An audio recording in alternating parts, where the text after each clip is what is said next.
Hello student, today we are going to discuss about evaluation of definite integrals by substitution. আমি already indefinite integral substitution method কেনেকৈ evaluation কৰে আমি হেতু পঢ়িছো। আজি আমি definite integral কেনেকৈ substitution method সহায়ত আমি integral কৰো হেতু পঢ়িম। আমি এটা এক্সাম্পল লৈ লও, এক্সাম্পলটোৰ সহায়ত আমি এটো যেটো ওয়ার্কিং রুল আছে হেতু আমি পঢ়ো। Simple integration minus 1 to 1 5 x to the power 4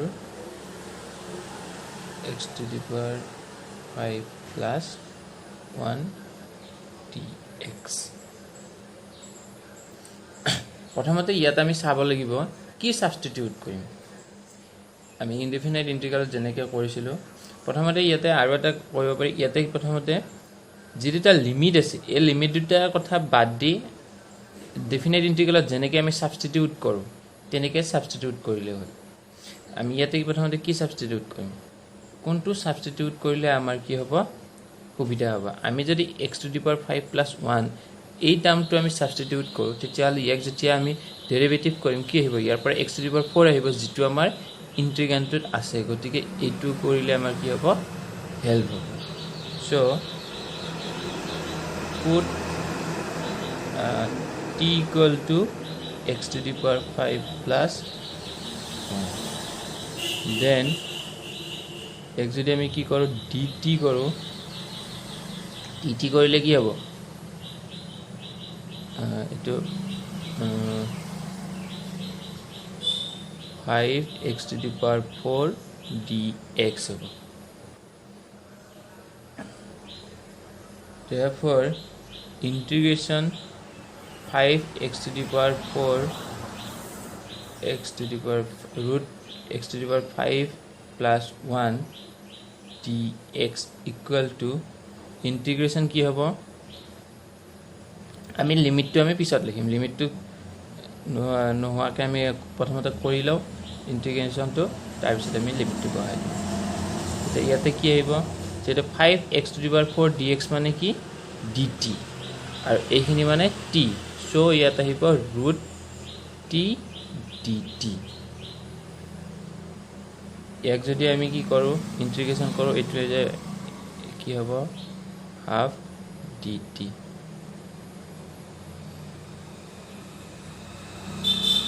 so ইয়াতে আহিব কি 2/3 t 2/3t 3/2। t মানে কি আছিল x to the power 2/3 t এর ভ্যালুটো বহাই দিয়া x to the power 5 plus 1 3/2। এতিয়া ইয়াত যদি আমি লিমিটটো পুট কৰি দিও hence integration minus 1 to 1 5x to the power 4 root over x to the power 5 plus 1 dx। এইখিনি ইন্টিগ্রেশনটো কি আমি ৰিজাল্টটো অলৰেডি পাই গলো 2/3 x to the power 5 plus 1 3/2। তাত কি হ'ব ইয়াতে আমি লিমিটটো বহাই দিম। লিমিট কিমান -1 ৰ পৰা 1। 2/3 টো আমি যদি আগত লিখো তেতিয়া কি হ'ব লিমিট ইয়াতে বহিব x ৰ ঠাইত। So 1 to the power 5 1 3/2 minus 1 to the power 5 plus 1 3/2।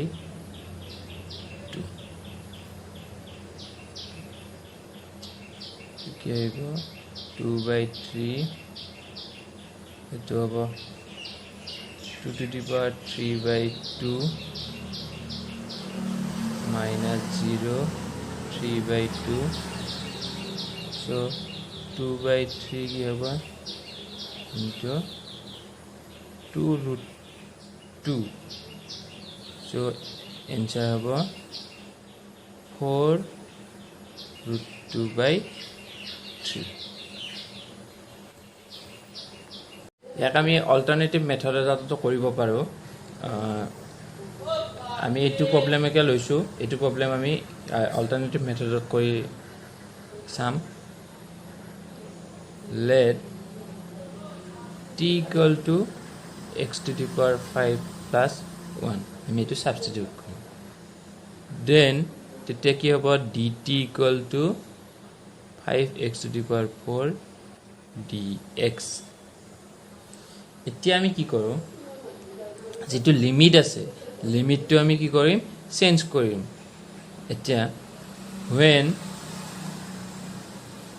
x equal to minus 1 তেতিয়া কি হ'ব t equal to 0 হ'ব ইয়াতে যেহেতু x আছে ভেৰিয়েবল x আছে সো ইয়াতে লিমিট টু x ৰ ওপৰত আছে যেতিয়া x ৰ ভ্যালু -1 হ'ব তেতিয়া t কিমান হ'ব আমি ইয়াতে x ৰ ভ্যালু যদি -1 বহাই দিও t ৰ ভ্যালুটো কি হ'ব 0 হ'ব ঠিক তেনেকে when x equal to 1 x ৰ ভ্যালু ইয়াত যদি 1 বহাই দিও t ৰ ভ্যালু কি হ'ব t ৰ ভ্যালু কি হ'ব 2 হ'ব কিন্তু 2 হৈছে এতিয়া আমি লিমিটটো t লিমিটটো আমি বহাই দিব পাৰিম therefore -1 5 x to the power 4 x to the power 5 plus 1 dx ইয়াতে ভেৰিয়েবলটো x হৈছে যেতিয়া ভেৰিয়েবলটো t লৈ চেঞ্জ হ'ব লিমিটটো চেঞ্জ হৈ যাব যেটো আমি এবাৰ ইয়াতে কি পুট কৰিম t পুট কৰিম √t dt so limit to t limit আহিব 0 to 2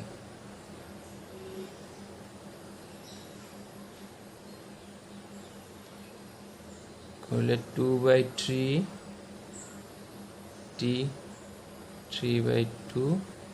0 to 2 2/3 2/3 2 to the power 3/2 minus 3/2 so answer 4√2/3 same answer next exercise 7.10 লৈছো আমি তাৰ question number 2 লৈছো so ইয়াতে কি আছে ইন্টিগ্ৰেশন 0 to pi/2 root sin phi cos to the power 5 phi d phi এটো আমি ইন্টিগ্ৰেট কৰিব লাগিব আমি প্ৰথমতে চাব লাগিব ইয়াত কি সাবস্টিটিউট কৰিব লাগিব তাৰ আগতে আমি এটো অলপ ঠিক কৰি লওঁ ইন্টিগ্ৰেশন 0 to pi/2 root over sin phi এতিয়া ইয়াক যদি আমি cos 4 phi into cos phi d phi এনেকে লিখো তেতিয়া 0 root sin phi cos square আমি এটো কি লিখিব পাৰিম cos square phi whole square লিখিব পাৰিম cos square মানে কি 1 minus sin 1 minus sin square phi so এটো লিখিব পাৰিম ইয়াতে আমি কি লিখিম এতিয়া 1 minus sin square phi whole square d phi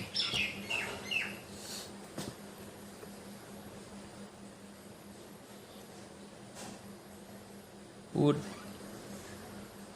sin phi equal to t so actually derivative करो কি হবে cos phi equal to dt by dx sorry eto dx no eto d phi hobo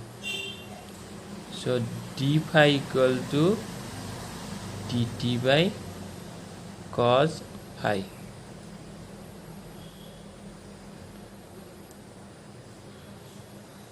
when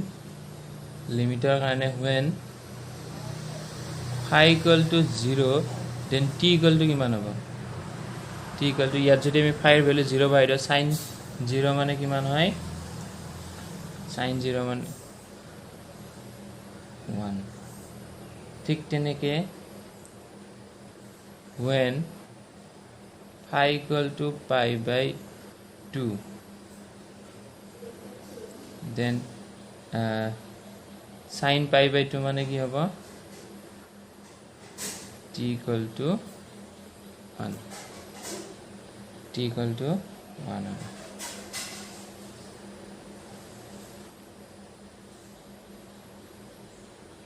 sorry to ki hoise to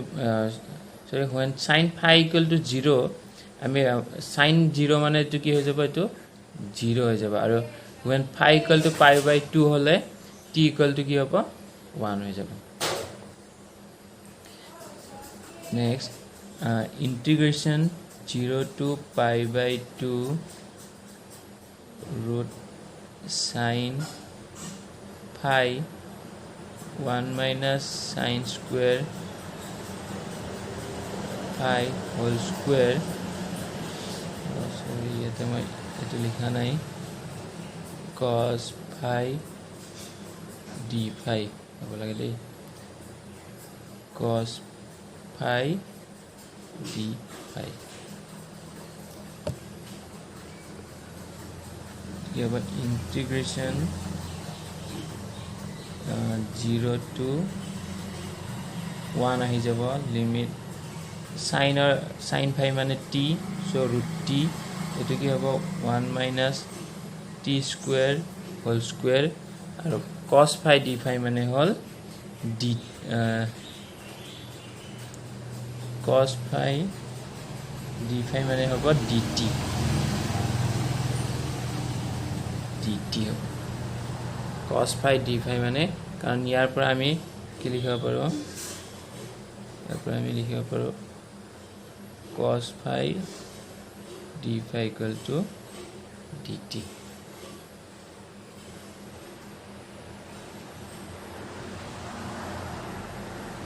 integration 0 to 1 root t to the power 4 1 minus twice t square dt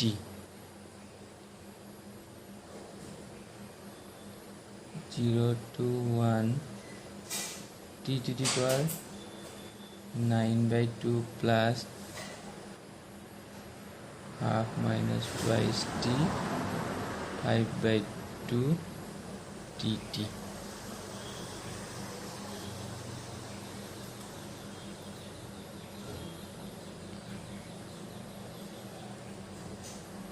integration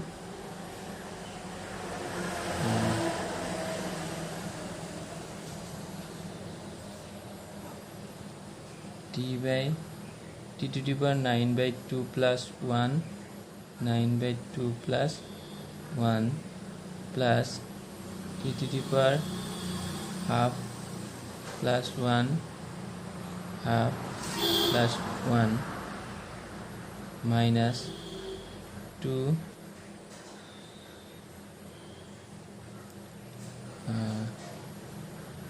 t to the power 5 by 2 plus 1 5 by 2 plus 1 limit kiman 0 to 1 এতিয়া আমি যদি limit put কৰি দিও কি হ'ব 2 by 11 plus 2 by 3 minus 4 by 7 minus 0 so এইখিনি যদি আমি ক্যালকুলেশন কৰো কি পাম 64 by 231 next we take question number 5 from exercise 7.10 integration 0 to pi by 2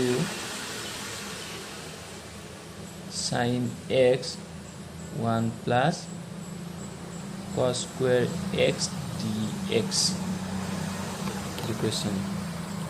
এতিয়া ইয়াতে আমি কি সাবস্টিটিউট কৰিম সেইটো প্ৰথমতে চাই লওঁ ইয়াতে 1 plus cos square x আছে আমি যদি cos সাবস্টিটিউট কৰো তেতিয়া কি হ'ব sin আহিব ডেৰিভেটিভ কৰাৰ পিছত sin আহিব সো আমি ইয়াতে cos সাবস্টিটিউট কৰিব পাৰিম so cos x equal to t আমি যদি ডেৰিভেটিভ কৰো কি হ'ব minus sin x dx equal to dt so dx equal to dt by minus sin x for limit when x equal to 0 then t equal to to কি হ'ব যেটো cos 0 put কৰি দিও to 1 হ'ব and when x equal to pi by 2 then t equal to cos pi by 2 to 0 হ'ব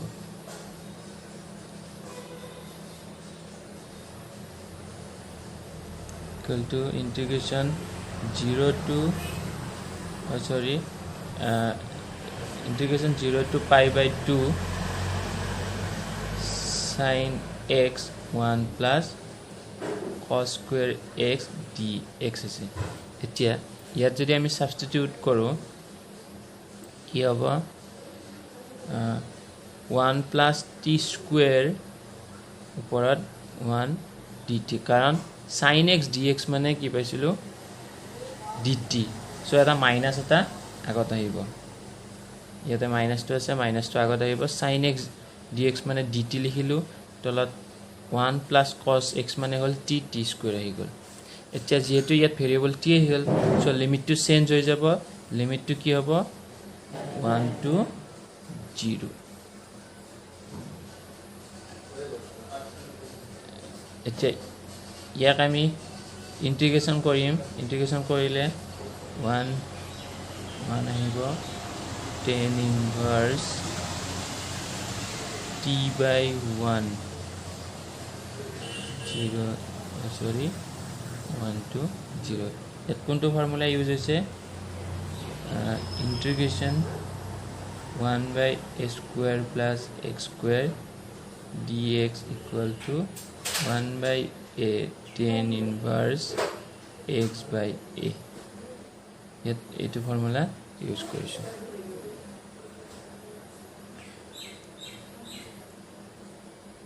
eta ki hobo minus tan inverse t 1 to 0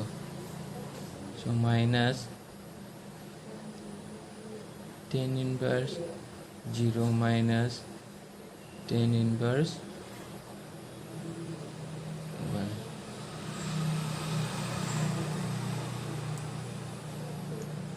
0 to pi by 4 so answer pi by 4 এটা